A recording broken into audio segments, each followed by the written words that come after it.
What's going on, guys? This is Sam here from the Mono Mindset podcast. Today in studio we have our first guest. Do you want to introduce yourself? My name is Dominic Taaffe. I wouldn't even describe myself as one of Sam's best friends, but rather an acquaintance that he stumbled upon at college here in Waterford. I think it's stumble would be a great word. I think it's a God blessing. Yeah. Well, I think a lot of stumbling takes place in life. Okay. I think God uses our stumbling. But anyway, Amen.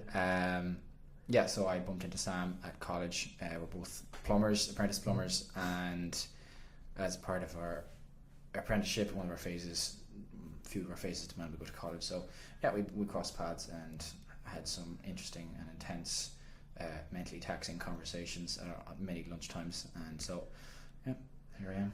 We're just gonna talk today about values specifically in construction, and how I think we lack a lot of that in today's society, and well, not even construction. I think in general, people are a bit lost.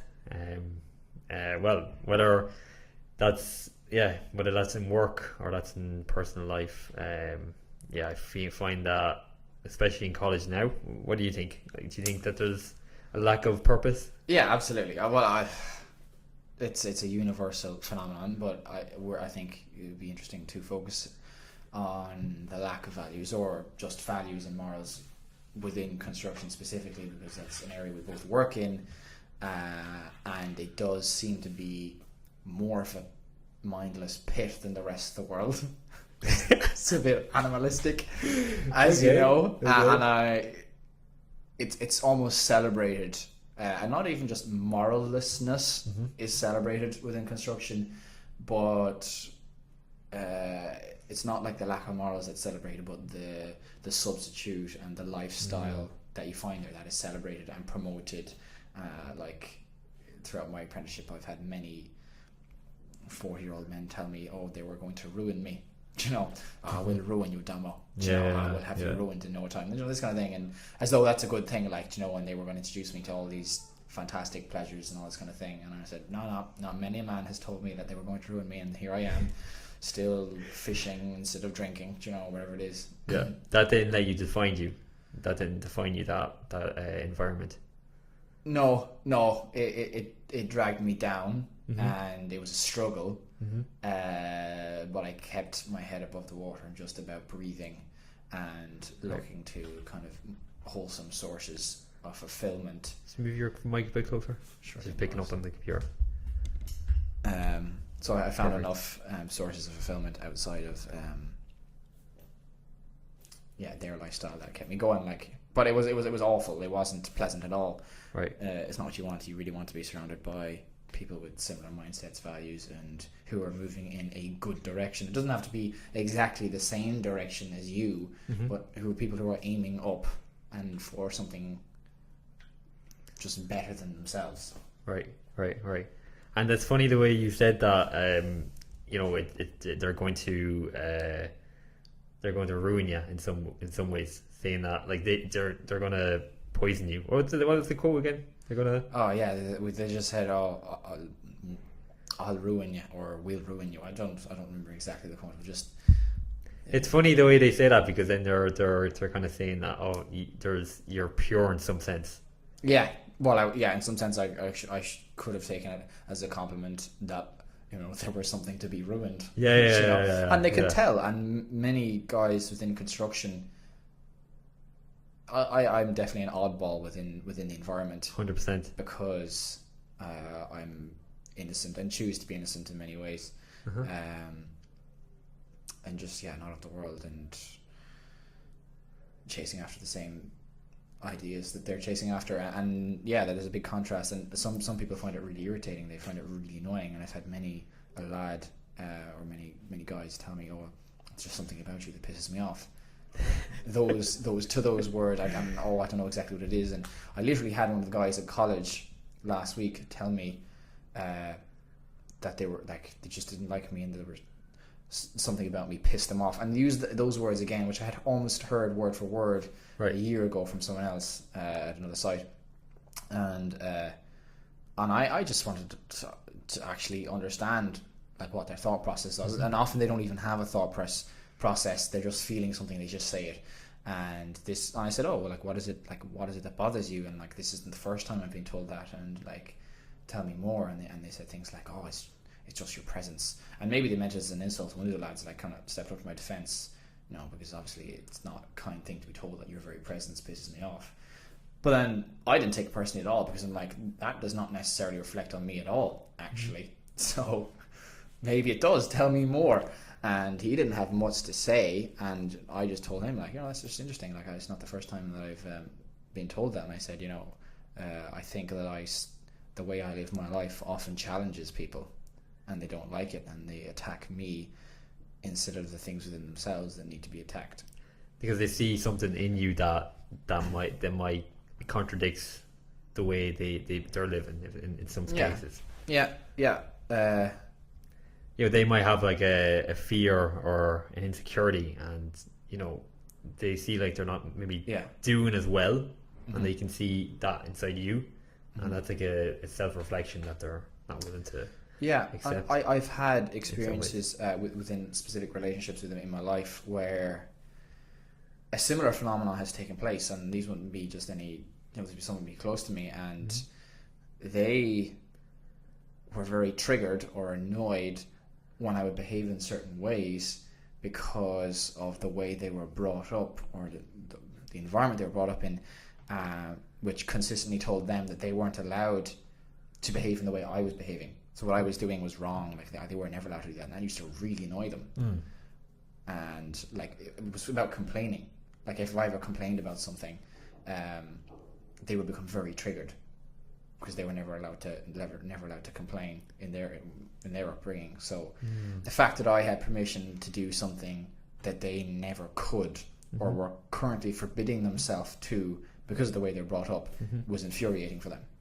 And so I understand sometimes that happens with myself, and also in like, different manner of ways. And with construction, I try to be like polite, and I demand respect as best I can, politely, and like to be talked to politely. And some people just hate that I just don't play the games. I don't come down to their level. I don't start cursing. I don't get angry. I've had a guy at college, and he's been trying to wind me up consistently for... We won't say any names. for a few weeks now. You've seen it. Have you seen it? Yeah. And you can see him like throwing comments. He's trying to get under my skin. He's trying to break me. Do you know? And he's like, he knows if he gets a rise out of me and I get annoyed, then I'm on their level now, and I'm playing their games, and just throwing back, meeting fire with fire and creating more fire, and that's what they want, and then they just kind of dance in their fire. Pretty much. They're trying to poke the bear, but there's nothing to poke if you're not going to play a game with them. Yeah, that's true. What brought you to that them strong morals you so speak of? So I had them before I went to construction, and was holding on to them throughout my apprenticeship. So like, I had a foundation, and I'm remembering the scripture about the two houses built on rock and sand. Yes. It doesn't matter how nice a house you have, if it's built on sand, it'll fall. It's and I had rock in my foundation, and even though maybe I lost bits of the house on the way, the foundation was always there. In some ways, I think a good foundation for most people is a foundation of love and an upbringing where you are loved, and there is love around you, genuine, sincere, real, self-sacrificial love, right? And having it communicated to you that you are valuable and loved the way you are. That's quite pivotal. Aside from like morals, and for me would have been an inherently kind of religious upbringing, but then there was love there too, which I think grounded me and gave me the upper hand as I've gone through life in many circumstances. I wouldn't say all. So I think what makes for a good upbringing is really just love, and being loved and knowing you're loved. And like, again, you got to be specific about your definition of love. Yeah, absolutely. You can throw that word around the place. Do I have an inherently concrete definition right off the top of my head? I would say something like self-sacrifice and willing the good of the other. And it's not straightforward to know what the good of the other is and what's best for them. And so you kind of have to learn how to love yourself as you go through life and figure out what's the best for yourself. But then for me, growing up, I came from a Catholic family and would have been very Catholic. And so there would have been values and morals within my environment growing up. And I, growing up, saw them as good, practical, took them on board, took them seriously. And took them to heart. And even when I was very young in primary school, I have memories of just having a very sensitive conscience and being very acute to what's right and wrong, which is also another thing that I have held on to, which pisses people off. Is my sensitivity what's right and wrong. And actually, it got under my brother's skin a lot as I was growing up, because I was kind of the one that would always challenge them. And it wouldn't even be specifically through my words. Just as I was doing things and trying to do good, like they would kind of over-intellectualize and lie to themselves and kind of squirm and play games, and I wouldn't understand. And if I started to kind of speak up and be like, hold on a second, should we be doing this? Or is this really okay? You know, should we say that? Can we do this? And maybe this is wrong. They would kind of like argue their way out of it and shut me down, and just kind of accused me of being unintellectual and stupid. And they were a bit smarter than me, so I kind of believed them then. But anyway, they basically just didn't like that I was kind of. So that's my experience so far. But anyway, to go back, we're going a bit of a tangent there. To go back to my upbringing, it would have been fairly inherently Catholic, and I would have taken all the values. But I had to take them from my own at some point. That was the point I wanted to get onto. Like, it's not just it's nature and nurture, and also your own decisions. Yes, you know? yes. That's a big that's a big thing we can get into, where, you know, yes, you can, of course, be brought up great with a Catholic family, but again, you're going to have to, you know, venture out and decide things on yourself. Yeah, make it your own, or make it your own. Take it or leave it. Exactly. Yeah. And a lot of people, you know, they might have a great upbringing, but then they strain away from that. Loads of people, loads of people reject it. Yeah, but it's interesting you kept them things close to your heart in some ways. Yeah, I chose to accept it and take it as my own. Well, I remember there was a kind of a period of time where I really went through that kind of interior process and was like, well, why am I doing this? Why am I going to mass every week? Why am I praying? Why do we say a rosary every day? What's it all about? What the hell am I wasting my time? You know, could I just be making money with every hour I spend praying? You know, would it be a lot richer or happier? Right. Because I'd be pursuing recreational activities and not just wasting my time. And I was maybe 15, 16 in transition year around that time, where I was kind of like trying to figure things out, and I had preconceived ideas of who God was and what he was like, and I was challenging them and just trying to figure out what things were about. And I went on this scout camp basically with a French, what's a European scouting organization called Scout d'Europe, and they're pretty massive in France. And we did an exchange, and coincidentally myself and my brother ended up going on this scout camp with them. And they were just very Catholic, and I don't know why, but God spoke to me through that 2-week camp that was physically tough and mentally tough and great fun and very upbuilding and masculine as well in a way. It was lads doing what lads like to do. For 2 weeks. And it was super fulfilling. And over the course of that, for whatever reason, God worked with it, and I felt very. I was separated from my family, who you obviously grew up with, and I was in a foreign country, and I felt very small in the face of the world and the circumstances I was presented with, and the challenges, and learning a new language, and being very self-sufficient, but kind of from a very practical perspective, out in the woods, cooking my food on a fire 3 times a day, and having to fend for myself, and that kind of way. And I really kind of, I suppose, maybe felt my need for God, and felt small and needy and alone, and in some way. And I was like, you know, I'm not designed to fight this world by myself. I still try to figure out what exactly happened, there was prayer involved because they were a Catholic Scout organization. So I remember this small little abandoned chapel out in the middle of nowhere beside a forest. Where was it? Somewhere south of France or south of Paris. Okay.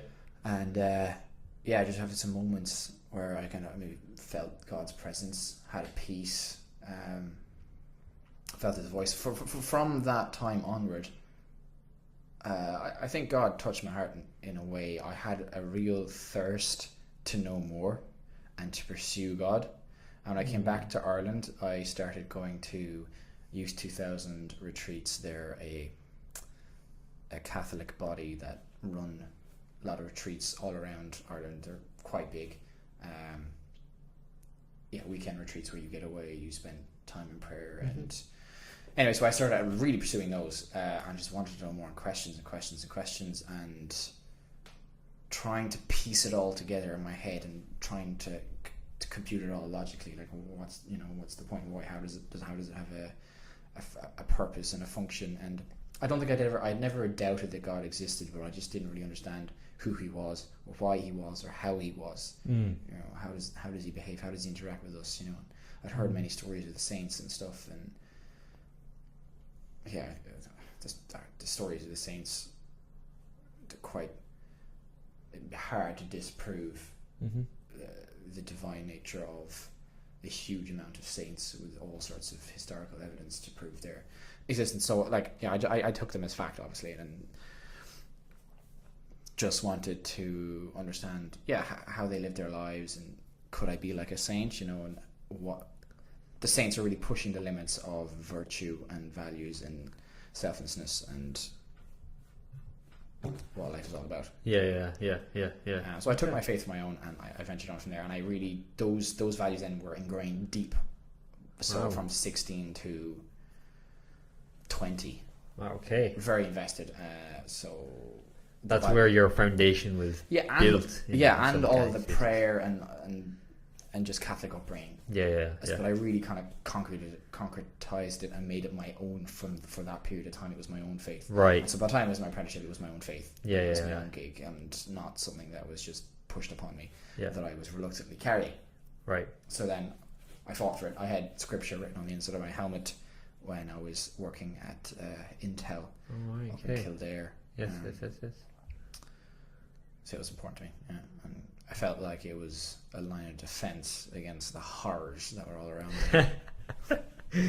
If you don't know, Intel is one of the biggest construction sites in Ireland, and it's a big hole in the ground, and it's a huge computer processing, and the things that people do in there is it's quite mind blowing. Think about it. Sam and I were both unlucky enough to have spent a small stint in there. Now, to be honest, it can be advantageous to walk into the bowels of hell sometimes. Absolutely. You definitely find yourself to know what you're missing out on. Which is kind of funny. So we both actually worked for the same company. I went in as different trades for a period of time. Yes. I stuck it out for 2 years. Sam, I stuck it out for 2 months. I just couldn't. Absolutely. Intelligently, he was like, get me out of here quick enough. I was like, this is not for me, and I cannot stand any more than 2 months in this place. So I spent a while trying to figure out how Intel came to be Intel. Logistically disastrous, messy in terms of just like processes of task completion in there, and it's kind of understandable because you had about a couple of thousand tradesmen on the ground building the site, and geos and employees, thousands. So it was a massive operation to try and organize logistically, but then you just have all of the construction industry and their conniving,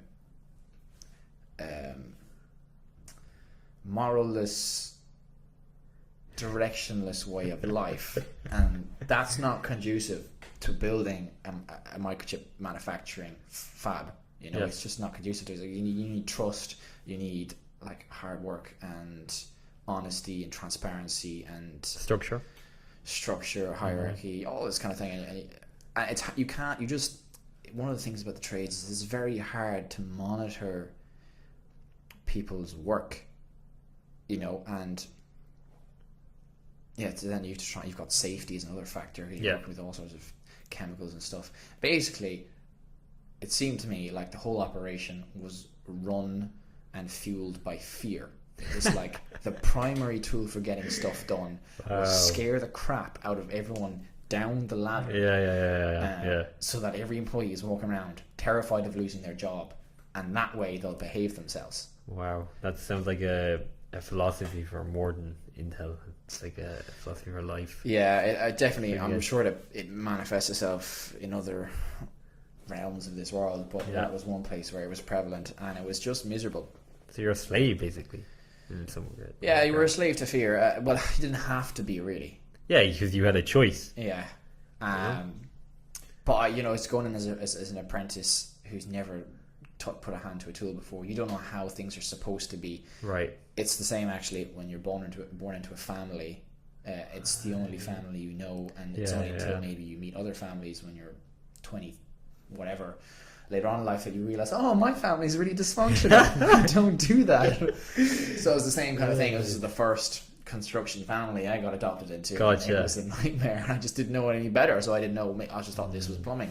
I worked with an absolute workaholic who just worked an absolute rate of knots, and I was just ran around the place. Now the two lads who I worked with were good in that they taught me a lot, so I got loads of hands-on experience.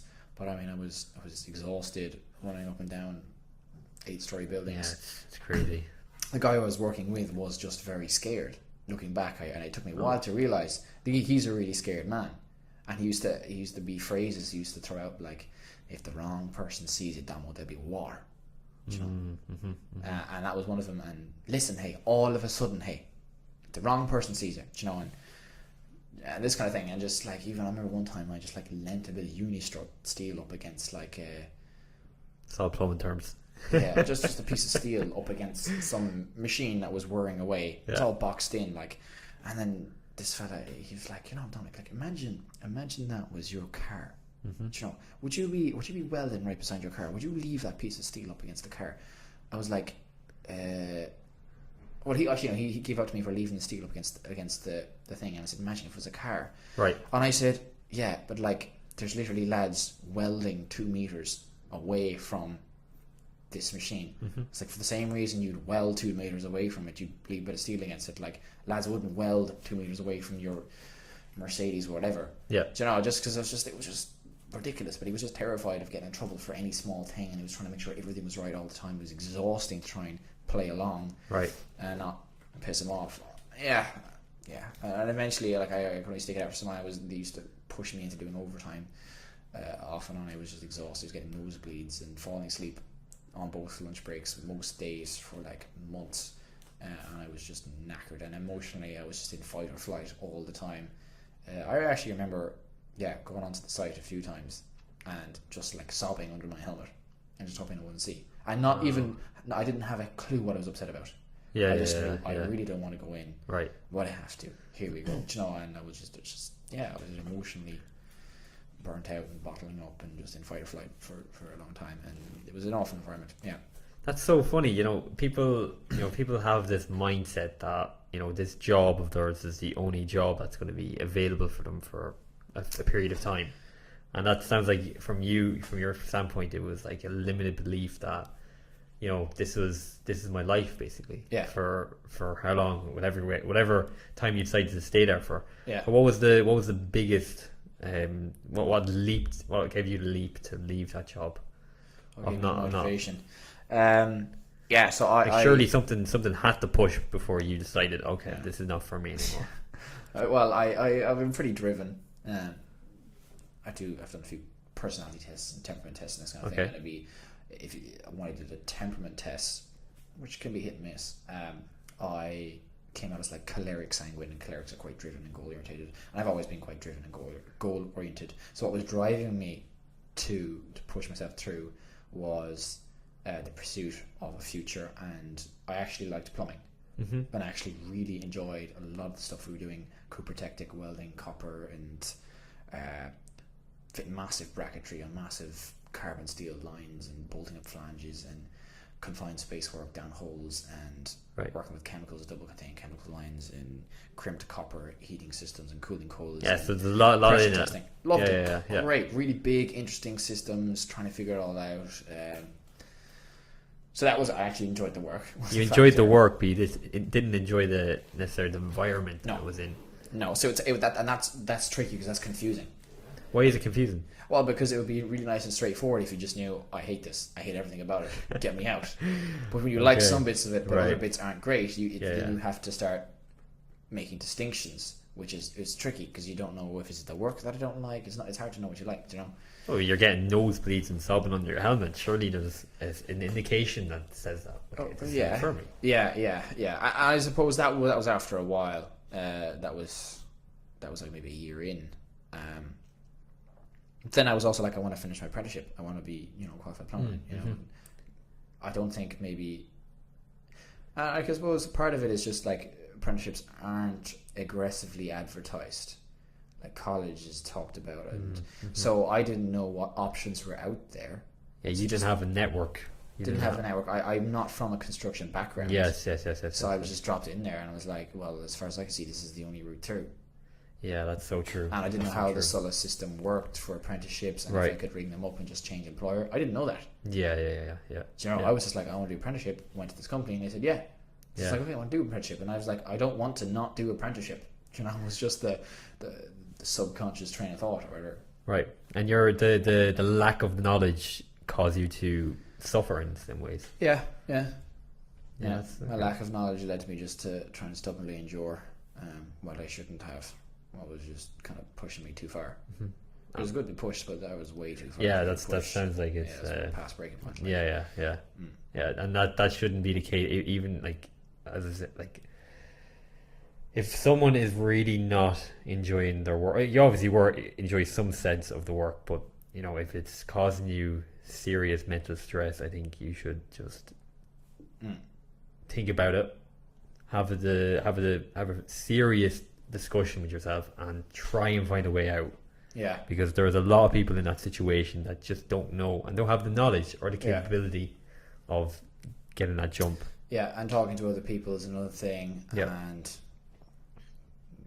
I can never recommend enough like counsellors and therapists and people who, people, because some of them they're not all fantastic, but people you can trust.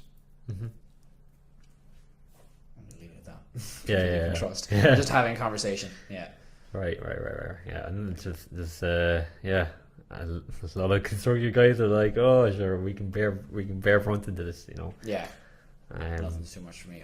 I'm not weak. Yeah. I fear of feeling weak can often lead people to not quit things they really should. Right. Yeah. No, it's interesting. It's like as you said, it's fear driven as well.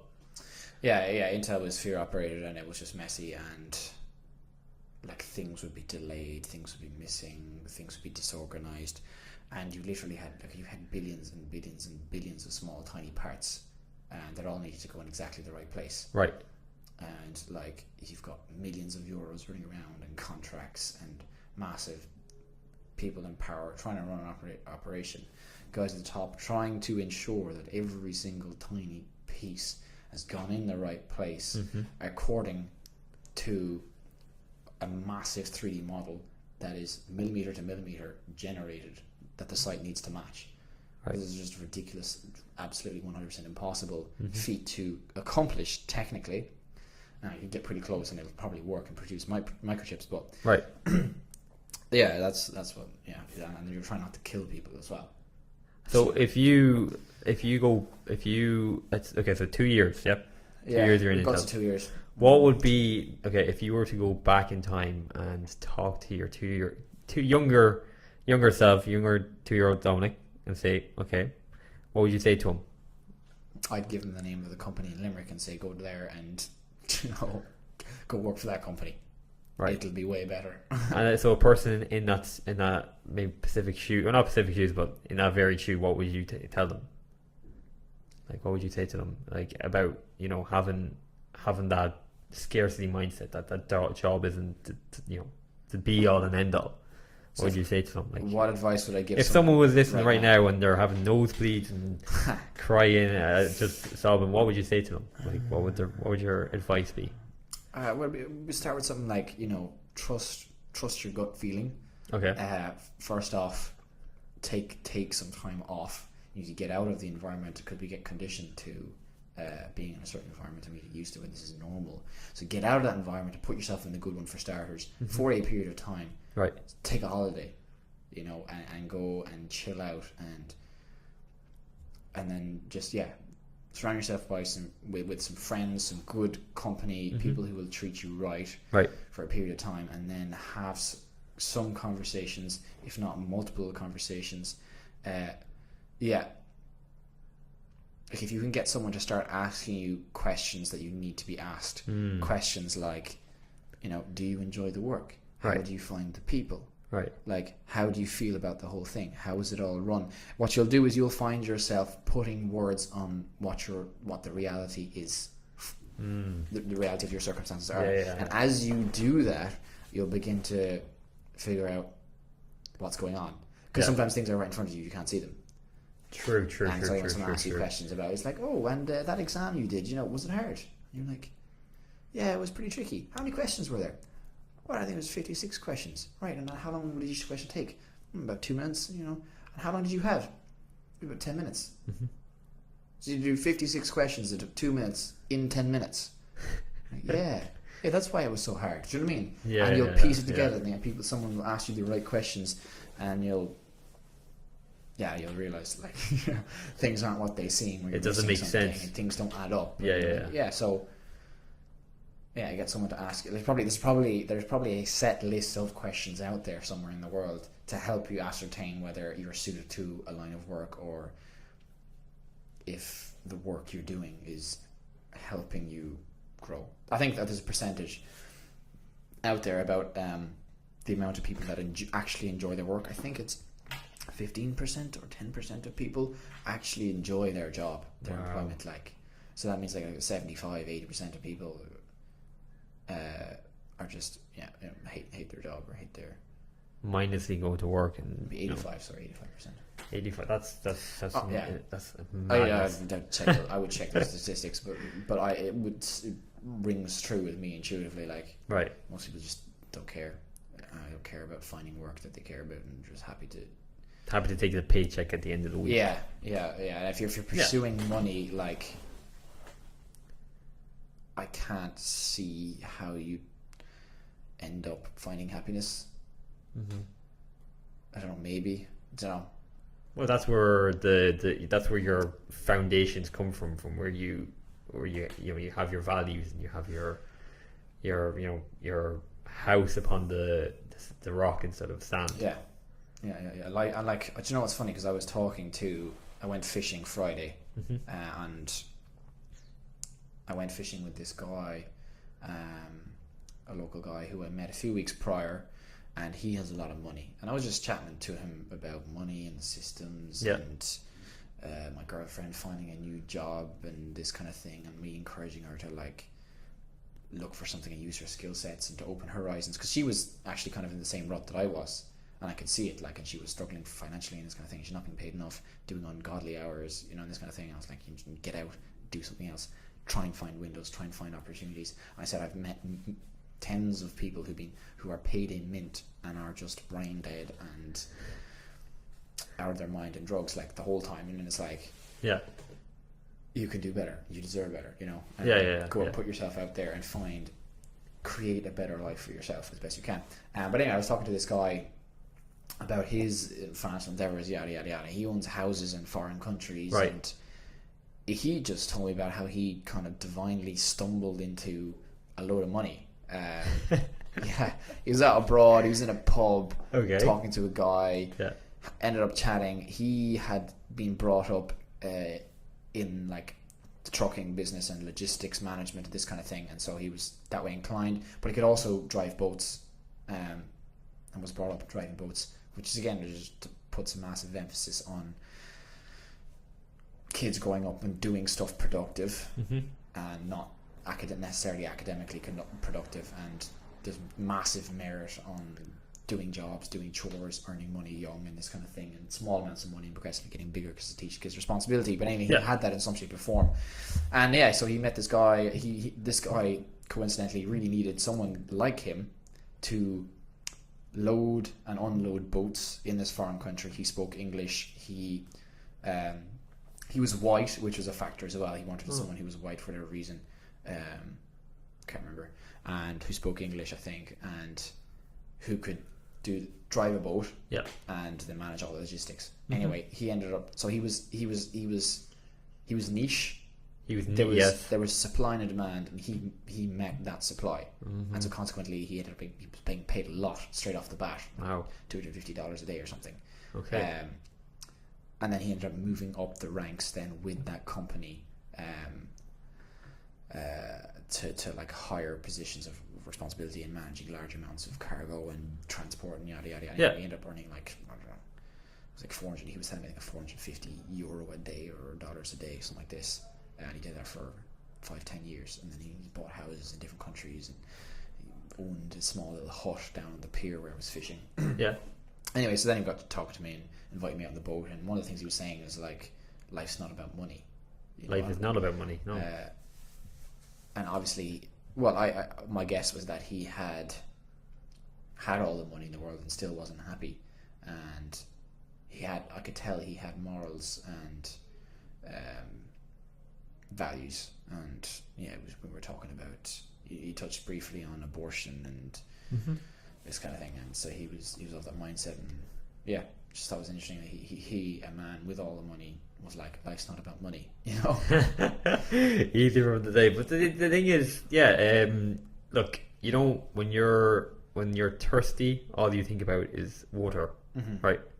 If you have water in the tap, you don't think about water. That's the same with food. The same with money, I think. I think so too. Yeah. The more you focus, the more you lack it, and you think you lack it, the more it's going to be. You're not going to attract it. Basically, that's what I think. I think that we attract things in our life that we're how can I say it? Yeah, we're not going to attract things if we need them and have like a necessary need for them. So with money or with food or whatever. Okay. Yeah. And I think that it's interesting the way you say that. It's interesting. And what did you were saying about careers and your girlfriend not being able to find a job? What did you learn from that guy that you're talking to in the fishing? Like, he never went to college. I think he dropped out of secondary at some point. Okay. I don't think he had a leaving cert, and so what you're emphasizing is, education is only going to bring you somewhat of a. It's just. I don't know. It's not conducive to success. It's not a direct correlation between education and financial success. It's just I think that the correlation must be so tenuous, fragile, and barely existent as far as I can see. Right. I meet successful people in construction, in the trades, in business, and I don't know. I don't know. I rarely hear people singing the praises of the education system, and now doesn't mean you completely scrap it and take it for granted. Right. There's a lot of good in there. Yeah. But I just think there's a lot of behavior that we learn from family, parents, life at a young age that are conducive to success, that aren't, or lack of. Yeah, and are not. There's just no emphasis on them, and they're not presented as like a path forward. Things like when I was in that scout camp, like I had to collaborate with a bunch of testosterone-filled teenagers in France, and like it felt like trying to negotiate with like apes. But, not because they were French or anything, just because they were like speaking a different language and foreign. And I also actually think there's a tendency in. But you were foreign. Yeah. They were foreign to me, and I was foreign to them mutually. Yeah.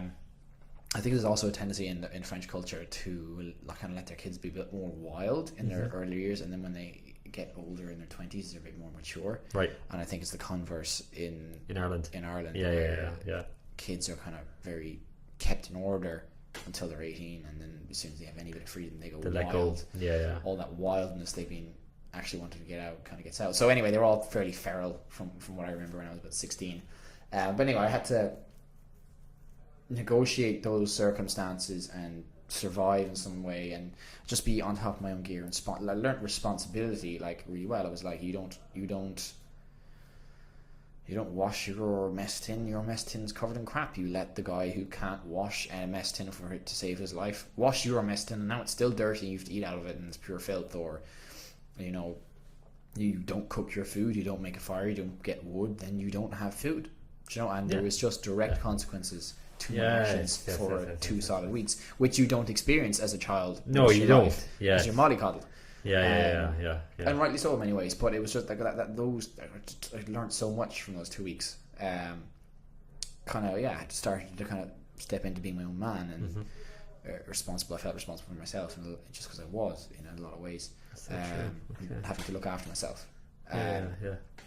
And I think you kind of want to wean your kids onto responsibility and being their own person, like, you know, wean them onto it throughout their childhood and give them chores, give them tasks, reward them, and also teach them about consequences and what you know, what effects they have if they, you know, fail to exceed them consequences. Like, I know what you're saying. Completely agree.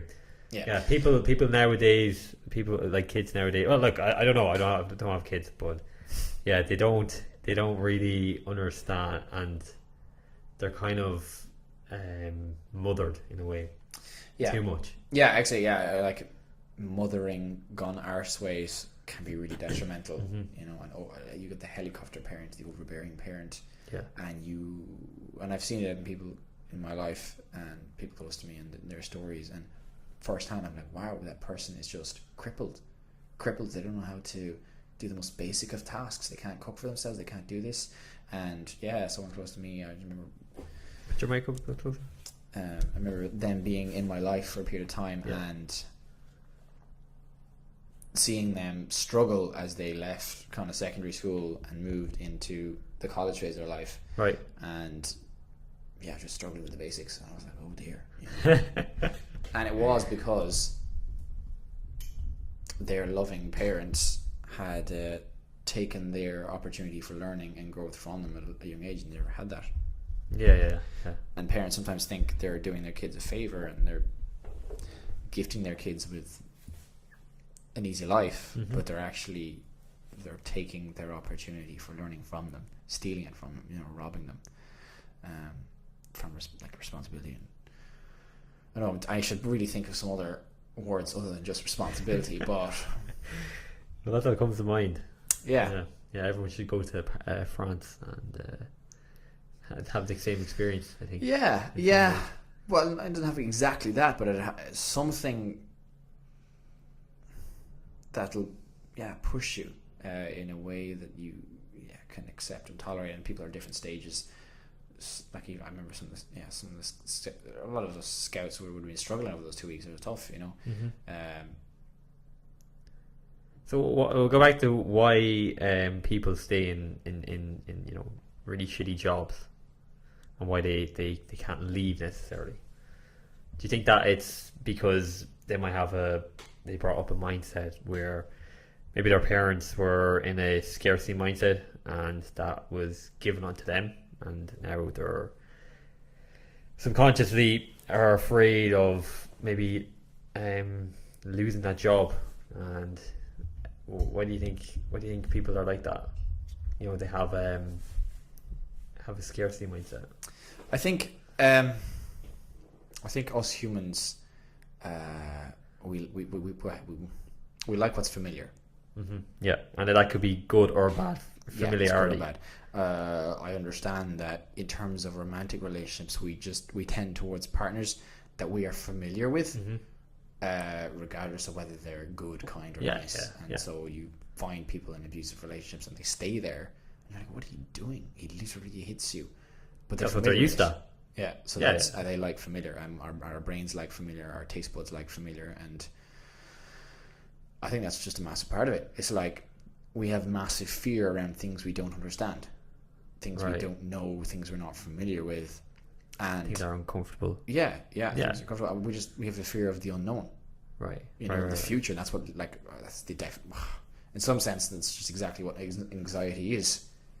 Just this constant fear of the unknown and the future, and not being able to relax because you just can't control things to come. And that's just, I think that's a big part of what anxiety is. I think anxiety can also be explained as suppressed emotion, which is the same thing, which is suppressed fear, anxiety. Yeah. So I think that's a driving factor behind people staying in jobs they don't like. And then it's just something ignorance as to there being better things. It's rare that that works in the parallel analogy I was using about like a romantic relationship. Like, you're not going to stay with a partner who's abusive if you've experienced something better before. Right. In the same way, you're not going to stay in a job that's just horrendous if you've had a fabulous job before. Mm-hmm. And I left Intel and I went and worked with another company. Yeah. And I stayed with this company and did domestic plumbing for 6 months, and I was a lot quicker at picking up that I didn't like the environment and listening to my gut feeling. But it was also partly just because I was bored doing the domestics. Yeah. And I very quickly, after 6 months, and then I wasn't being paid properly either. My boss wouldn't pay me proper wages. Right. And so I kind of learned how to... Yeah, you learned how to let go of things you weren't happy with. Yeah, and try and pursue what's best for me and move on to another company. Right. And now I'm with a great company that I really enjoy and who treat me well. Yeah. And yeah, I can't see myself tolerating a terrible working environment again. And I think, like in the same way you wouldn't stay in a relationship that's not good for you if you've had a fabulous one, because if you've had a fabulous relationship, then this relationship's not really familiar to you in a way. Yes, of course. And also, once you get good at, like, once you learn to leave a relationship, a dynamic, a situation, and you overcome that fear of the unknown and pursue something better, not knowing what that better thing might be, you're able to do it again and again. Yeah, it's easier. Right. Yeah, and it's a you just have to go through it. I guess you have to go through that process. That process of running through the mill with Intel or with that abusive relationship. You okay, there's more for me out there. Yeah, and sometimes there's a lesson to be learned that you refuse to learn at some point in life. That's now catching up with you. Yeah, 100%. And has landed you in a situation. Maybe you're a people pleaser and you've been pleasing people all your life, and now it's killing you. Right. And now you really have to not people please and focus on your own needs. Otherwise, you're going to shrivel up, and die an interior death. Right. And it's not going to be conducive for anyone else that's going to be around you, because you're putting on a mask. You're people pleasing. You're not pleasing yourself. Yeah. Okay. Yeah. It's gonna work in the short term, but it's not actually benefiting the people around you. Exactly. Yeah. No, it's not. You might think it is, but you not being your full self and being real and being honest and saying what you actually think about things, and the fact that you hate the work doesn't help anyone around you, because they don't understand why you're not cooperative or miserable or yada yada yada, and then you can't just be your true, fun, joyous self, which people benefit from when you're actually loving life. Yeah. And that's the beauty of hindsight, I think. Yeah, I got some ketchup in my eyes there yesterday. Mm-hmm. Yeah, I had hindsight. Very good. I like that. Yeah. It's a real dad joke. That is a pretty. Do you remember earlier we were trying to find I was trying to think of a dad joke. Yeah. Sam challenged me, and I couldn't think of it. There is one, Sam. There's your dad joke. Right on cue. Right on cue. Relevant, topical, and everything. Yeah. Interesting. Again, it's hard for people to be honest in some ways. because they're afraid that if you're a people pleaser, Yeah. then you might you're a people pleaser because you were brought up maybe in a way that you're afraid of being abandoned in some ways. Okay, so you're being honesty. You being honest is going to hurt the other person, and you're afraid of being abandoned in some ways. Does that makes sense? Yeah, people pleasing. There's a reason for it. It was a coping mechanism that was developed at some point, right, to avoid something. Yeah, we react in the same way we would to a physical threat as we would an emotional threat, where our heart rate goes up. We go into fight or flight. Yeah. And like when you're kids and there's emotional threats, like, or abandonment or criticism, these kind of things, you will go above and beyond to make sure those emotional threats don't come to be. And if people pleasing works for you, that's what you'll find yourself doing. Like, you find ways. That's so and not too many people think about that. They think, oh sure, it's that's just the way I am, but they don't delve deeper into the consciousness. No, and I'm kind of in the habit of doing it now because I've been doing it for quite a few years. In what do you mean you're in the habit of what? I'm in the habit of delving deep and trying to pull everything apart. Okay, gotcha. Sometimes to the point where I've done my own head in, like, and just frustrated myself. So there's a balance to be found, and kind of like just doing introspection in general and trying to understand yourself, because you can't be too.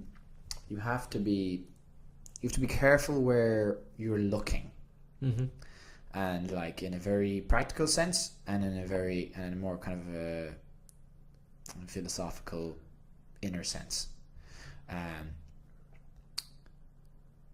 It's important to look at yourself, but that's not the end goal. I think you need to be looking outward at an external goal or thing, and to be looking inward at times in pursuit of that outward goal. Right. So it's like you're looking inward has a practical consequence for you getting towards that goal. So like as a Catholic, it's like I have to look inward and do self-reflection and do an examine of conscience and think about myself and my actions and how they affected myself and other people and the world around me, because I'm pursuing virtue and goodness and holiness. So that's like introspection in light of a goal. Because if you just stare at yourself for the point of looking at yourself, or even just try to kind of do self-improvement and make yourself better for the sake of making yourself better, you just become completely self-centered, like, right, and your gaze is on yourself, and I don't think that's what makes you happy. Okay, but you can again. Well, I agree with you in some sense, but I think that if a person's at a very low point in life and things have gone wrong in some ways, then they kind of have to look inward for a solution, and making sure the things that happen in life aren't going to be repeated in some ways. And I think that self-reflection is a big factor in kind of as you said, taking apart the past, so you can learn from it, and then you don't make a mistake in the future. Yeah, it's true. But then I got myself into kind of a rut where I was just doing too much thinking about myself, and not think about yourself, but think about the actions you've done in the past. Even rooting through my own childhood and my own life, like I was just I have done too much of it. Okay. Like just everything has been balanced. Doesn't matter what the hell it is, everything has a balance. And if you take anything and you take it to an extreme, it's just not going to work. Right. So you spend every day, of your day, or too long of your day, thinking about yourself and trying to be attuned to your emotions. Your focus and your goal is now yourself and your emotions and your feelings. And I think in today's world, there's messages out there that are encouraging something that's not done enough, that is self-reflection, introspection, being in tune with how you're actually feeling. Right. but then I think it's just kind of taken to a whole. I think it's taken extreme in certain areas of the world or fields, and yeah, like the whole. And then you are your own god, and you are your own idol at that point. And I think God's supposed to be our idol. I think we're designed to have something outside of ourselves that is our center point. Fixed, the alpha and the omega, the thing that doesn't change, that we can rely on as fact and unchanging, and we can constantly kind of figure out where we are in life in reference to that point. Gotcha. Okay. Yeah, I think if you just kind of look at yourself and try to move through the world, you just get very lost. Right. Yeah, so I think it's important to make sure you're looking at the right thing. And then sometimes I meet Catholics and it's all God, and focusing on God and Bible and Scripture and God, and they're never actually kind of looking at themselves and challenging themselves and constantly looking outward. And I'm like, yeah, but like, I mean, if you were to look inward for a second and have a think about how you've done things and your actions and that kind of thing, you know, is that actually going to get you where you're supposed to be? And yeah, like what I say, the Pharisees are coming to mind. Were they like that? In ways they were. But describe the Pharisees to the audience. The Pharisees in the Bible were religious figures, and it's funny because the Bible is rich with meaning, and there's patterns within the Bible that I constantly see all through our world. And it's funny because they had exactly the same problem back then as they do now, which is the stereotypical religious figure who's a dogmatic rule follower who ticks all the boxes of holiness and I'm a good person and virtue. Right.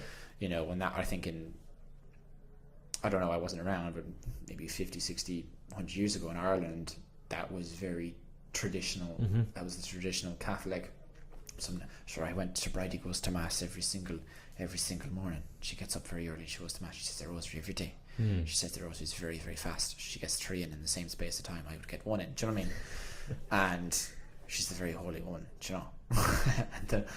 And that's not what virtue and holiness is. You know, going through lots of religious procedures and this kind of thing. And she goes and she says her novenas, and she goes to the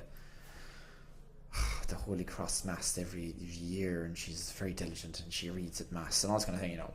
Yeah. And that was kind of idealized, I think, as what makes a good person. The Pharisees were doing that in the Bible, where they were doing all the right things and praying at the right times and saying the right things. And there's that scripture verse where the Pharisee comes in and is in the church or the synagogue, and he says something like, you know, I fast twice a week, and I pay my taxes and my tithes, and I tithe this amount. And honestly, they're actually probably hard things to do, to fast and to tithe like the way he was. But he points down to some tax collector at the back, and he says, not like this tax collector here. And he's kind of giving himself the moral high ground. Yeah. And he considers himself above the tax collector. And the tax collector comes in and falls on his knees and says something like, forgive me, Lord, a sinner. And Jesus, I think, tells this as a parable, and he says, you know, that tax collector had more faith than the Pharisee. And yeah, so Pharisees are a thing that are found, I think, all throughout history, where you've got people in religious positions who are ticking boxes, but their heart, you know, it's about heart's in the wrong place. Heart's in the wrong place. Yeah, and that's lack of introspection. Lack of introspection. Yeah, it can be. I think that can be an example of focusing on their notion of God, or on these religious ideas that they're getting something out of excessively, and not looking honestly and kind of ruthlessly at yourself. Yeah. And being real and brutally honest with yourself about where you're at, how you actually feel about yourself. You know, are you happy with how you're living your life? You know. And that should be something we're doing for the rest of our lives, where we're constantly being ruthless with ourselves about where we're actually at, how are we actually doing? Where are we actually at? Are we progressing? Are we growing? Are we actually really stuck at the moment, stuck in a mindset, stuck in a job, stuck in a place, stuck in a relationship? Yeah. Are we moving forward and pursuing greatness and trying to be who we're meant to be? So I think that so my point is, I think there's a balance between doing introspection, thinking about yourself, looking at your own hurts and wounds and dark places of your soul that you're acting out of coping mechanisms that you've developed over the years. Yeah. And taking time to grieve your losses. There's a lot of losses that a lot of people have that a lot of people have not grieved because they don't give themselves permission to, or there's not an environment to, or they don't even realize they've lost anything. Okay. You know, Yeah. and that creates, and there's physical consequences of that too. Like literally makes you sick, and people get cancer and they get unwell, and Right. yeah, your mind affects your body, and your mind doesn't forget the traumas it's been through and the horrors and the words that were said and the neglect, the abandonment, and just breaks you down from the inside out. Yeah. But it does manifest itself physically, and you then find yourself tending towards coping mechanisms and drugs and drink, which physically break you down further, and you find yourself looking like an absolute train wreck when you don't address your inner hurts and stuff. So it is important to look at them, but not to stay in that place. And then this is also the danger, this is finicky business of ending up playing the victim and the woe is me and life is so hard. You know, it was sad. Yeah. Like, it was really sad. It was traumatic and awful, but it's still just sadness and a lot of hard sadness, you know, and that needs to be validated but not exaggerated. Wow. Okay.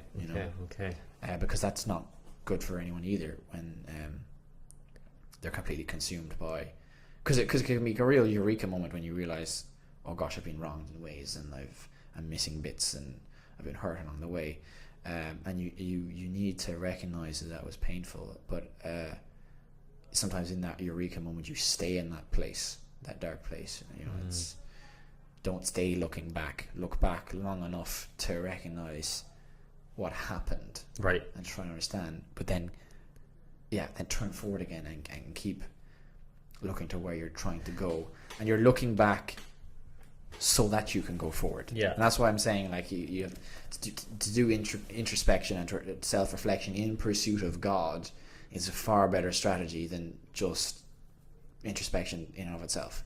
I think that is dangerous. It can send you all sorts of strange ways. I wonder, is that kind of where a lot of like gender confusion and people getting confused about themselves and strange ideas about the world and stuff. I don't know. I honestly don't know, but I do wonder, like, does a lot of that originate from sitting there in your mess and just looking at your mess and being completely overwhelmed by the mess that you are, that a lot of us are, and just getting lost and taking all sorts of strange roots out of that, you know? I think that the gender topic is we can keep that for another day. That's a big bag of worms. Yeah, it's a real rabbit hole there. There's a lot of rabbit holes we could get sucked down throughout the course of this conversation, but we'll try and keep it construction industry oriented. I think what you said there was people look in the past and they delve too much in the past. But I've heard a quote today which kind of helps the conversation, is that we live life, we have to live life forward, but the ironic tragedy of life is that we only live it forward, but it only makes sense backwards. Hindsight, as you were saying earlier, when you look back, you can see the patterns, you see how things went, you see why things happened. You can think to yourself, well, I'm glad I didn't actually do what I thought I wanted. You know? Then it makes sense, and then you reference that for your future decisions and as you go forward. Hopefully you do. But it's the idiots who don't. But sometimes it doesn't make sense at the moment, but then you look back and you're like, oh. Intel was that for me. I was just like, what the hell? But looking back, I learned so much from it. Amen. I learned so much. I had felt like I'd walked through hell and survived. and come out the other side, and that's some feeling. And faced all sorts of weird monsters and people I'd never met before. Right. Just like, wow, people can be so messed up, and like, wow, that's incredible. You can degrade that far. You can talk that much. I can't believe you can fit so much sexual innuendo into one sentence. That's incredible. Wow. Do you know? And Wow. wow, you were drinking again last night. You're hungover again. That's incredible. Do you know what I mean? Like, it's good to see how far you can degrade. Oh, 100%. It's incredible how far you can go, and it's good to try and observe that in other people rather than end up yourself there and end up following that pattern. You don't have they've tested the waters for you. You don't need to. So you can just watch them carefully and watch their face contort as they put their toe into the icy water. You need not put your toe into the icy water. Yeah. No, that's a very good, valid point. I think we're going to end it there. Dominic, it's been great. A lot of truth to that, and a lot of situations, and hopefully people that understand and listen. There's always a way out, and like yourself, yes, things can look bad and ugly in the moment. And looking back, I'm going to add another point. Oh, go for it. Sometimes, like, so we're talking about a situation where you find yourself in a job where you're not functioning well, right? And it's like, I'm proposing that you leave that job and pursue another one. If it's the case that this is your 7th job and you're still not happy, right, it might be time, because there's another option, which is stick out your job, which I didn't mention, because maybe the misery, the job's not the source of the misery, and the misery you're experiencing is coming from somewhere else, i.e. you. Yeah. And if that's the case, and you've changed jobs over and over and over, and that hasn't solved the problem, then there's things within yourself that you have to face. Yeah, you have to look deep inside yourself to wonder why you're on your 7th job, or a bit of self-reflection there, which is good. Yeah, and we'll call it there. Right. Thank you very much for having it. Thank you very much for joining the podcast. No worries. Thank you, Sam. No problem.